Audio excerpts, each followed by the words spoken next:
Hanggang ngayon ay wala pa ding official na statement ang Katniel tungkol sa issue na kumakalat na break na daw sila. Maging si Og Diaz ay wala pa rin natatanggap na pahayag o kung ano masasabi ng camp ng Katniel. Sabi ni Og ay naghihintay lang siya na may mag-reach out sa side ni na Katniel tungkol sa issue na ito. Ang pinagtataka ko lang naman, napakasimple lang naman na sabihin nila na hindi pa sila break.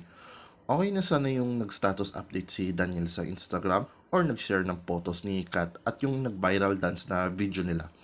Tahimik na sana. Pero bakit biglang nag-unfollow si Kat kay Andrea? Madaming mga fans tuloy ang nalilito kung ano ba talaga ang totoo. Ang sa akin lang, sa tingin ko okay pa naman sina Catherine Bernardo at Daniel Padilla. Siguro nagkatampuhan lang ng ganito, ganyan. I think they are okay na yun. But the big question is, bakit nag-unfollow si Kat kay Andrea?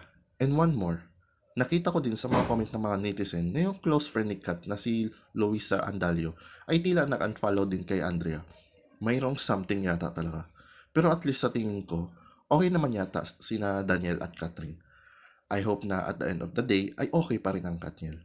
Anyways, yan lang ang balita ko sa ngayon. Ako si JP Showbiz Reporting.